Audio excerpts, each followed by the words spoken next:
estamos aqui novamente para falar de física. Hoje, especialmente, vamos tratar de uma questão do Enem do ano passado. Essa é a questão da prova amarela, questão 109 do Enem, que dizia o seguinte, acompanhe aí, a leitura vai aparecer na sua tela. Diz o seguinte, o espectrômetro de massa, de tempo de voo, é um dispositivo utilizado para medir a massa de íons. Nele, um íon de carga elétrica Q é lançado em uma região do campo magnético constante B, descrevendo uma trajetória helicoidal, conforme a figura. Essa trajetória é formada pela composição de um movimento circular uniforme no plano YZ e uma translação ao longo do eixo X. A vantagem desse dispositivo é que a velocidade angular do movimento helicoidal do íon é independente de sua velocidade inicial. O dispositivo então mede o tempo t de voo para n voltas do íon. Logo, com base nos valores Q, B, N e T, pede-se para determinar a massa do íon. Então, vamos lá. Primeiro vamos identificar que é uma questão muito boa, uma questão em que aparecem muitos conceitos envolvidos. Eu mostrei aqui, movimento circular uniforme, eletromagnetismo, força centrípeta e composição de movimento. Então, 4 temas, pelo menos, que estão envolvidos nessa questão.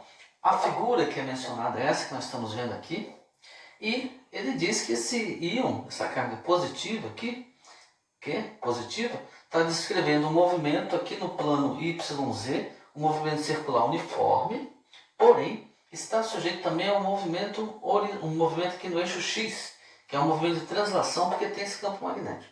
Então, evidentemente, uma partícula carregada num campo magnético fica sujeita a uma força e que vai fazer que ela tenha esse movimento. É uma composição de movimento aqui circular uniforme no plano YZ, enquanto ela é deslocada aqui no eixo X. Então, você tem um movimento helicoidal, que é essa composição do movimento circular com o movimento retilíneo, ok? Para resolver, então, a questão é, quero saber quanto que vale a massa. Uma daquelas questões em que não aparece número, a resposta tem que estar em função de N, que é o número de voltas, T, que é o tempo, e B, que é o campo magnético. Alguns alunos não gostam muito dessas questões, mas ela é muito solicitada e a gente tem que aprender a lidar com isso. Então, o que nós temos aqui? Primeiro, vamos ver as forças que estão agindo. Nós temos a força magnética, que vai surgir porque uma partícula num campo magnético, em movimento no campo magnético, vai ficar sujeita a uma força.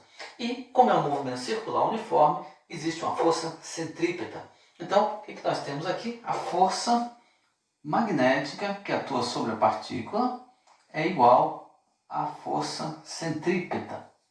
Isso para nós começarmos a consideração. E agora, nós sabemos que a força magnética é aquela que é Q, que é o valor da carga, V, que é a velocidade da partícula, e B, que é o campo magnético. Tem também aqui um seno do ângulo, mas verificando, nós vemos o seguinte, que a partícula descreve o movimento aqui no plano XZ, e ela tem uma velocidade, que está aqui, é um movimento circular uniforme, essa é a sua velocidade, e o campo magnético está no eixo X.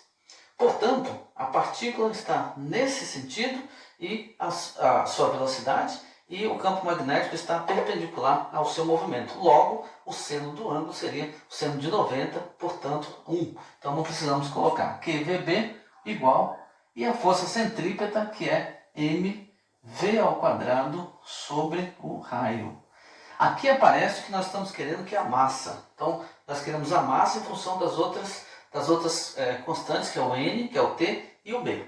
Então, já apareceu a massa que nós queremos ali. E nós vemos também que aparece velocidade dos dois lados. É a velocidade da partícula. Então, ela está aqui e está ali. Posso já cancelar essa velocidade de um lado.